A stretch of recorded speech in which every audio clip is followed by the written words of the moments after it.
Hey everyone, welcome back to my channel. The year was 1664. By now, New Amsterdam had become one of the busiest trading ports on the Atlantic coast. Merchant ships packed the harbor, warehouses lined the waterfront. Businesses were booming. But there was one problem. The English wanted it. King Charles II believed the Dutch had no business controlling such a valuable harbor, so he handed the land over to his brother, the Duke of York, before England had even captured it. Yeah, you heard that right. He basically gave away land that wasn't technically his yet. Then an English fleet. Colonists were fed up. They believed they deserved a voice in how they were governed. Instead, decisions were being made 3,000 miles away in London. Sound familiar? That frustration eventually exploded into the American Revolution. In 1776, New York suddenly became one of the most important battlegrounds in America. General George Washington knew whoever controlled New York controlled one of the best natural harbors in the world, so he fought hard to defend it. But the British Army was simply too powerful. Thousands of British soldiers landed on Long Island. Massive warships filled the harbor. After fierce fighting, Washington was forced to retreat. It was a tough loss. Honestly, America came pretty close to losing the entire revolution right there.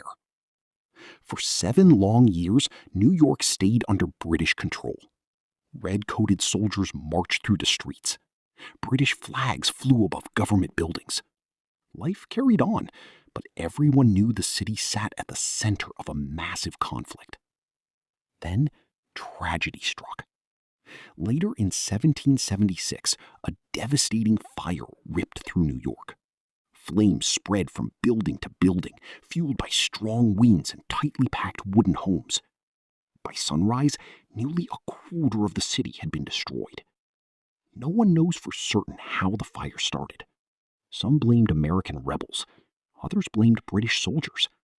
The truth remains one of history's unsolved mysteries. The 1800s kicked off, and New York was about to hit the gas.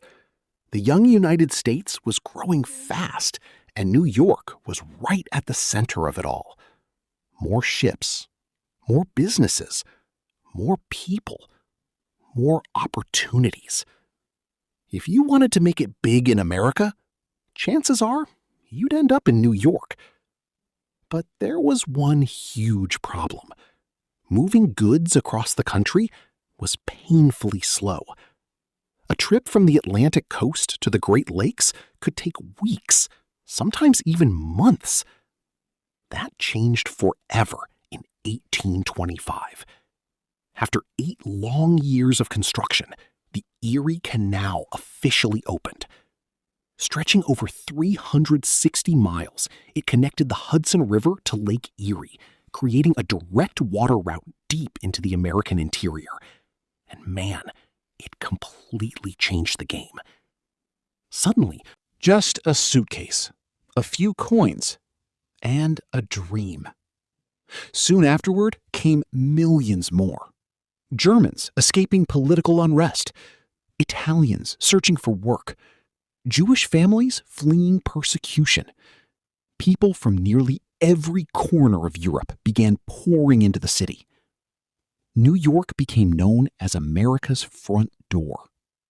You could walk down one street and hear 5 different languages. Different cultures mixed together. Different foods filled the markets. Different traditions blended into something completely new. It wasn't always easy. Jobs were scarce. Housing was overcrowded. Many immigrant families squeezed into tiny apartments called tenements. Sometimes entire families lived inside a single room. No running water, poor sanitation, disease spread quickly. Life was tough, really tough. But despite the hardships, people kept coming. Because even with all its challenges, New York offered something many had never experienced before: hope. Meanwhile, another neighborhood was quietly becoming more important every year: Wall Street. At first, it was just, "It's too expensive. It'll never stand." But Chief Engineer John Roebling believed otherwise. Construction began in 1870. It was one of the most dangerous engineering projects in the world. Workers balanced high above the East River, weaving enormous steel cables by hand. Many lost their lives during construction.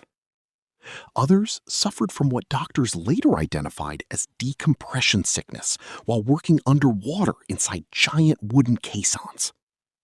Despite countless setbacks, the project continued. Finally, in 1883, the Brooklyn Bridge opened. Thousands of New Yorkers rushed across it on opening day. People couldn't believe what they were seeing. The bridge wasn't just a way to cross the river. It became a symbol that New York could accomplish things no one else dared to attempt. And this was only the beginning, because just a few years later, a colossal gift would rise in New York Harbor.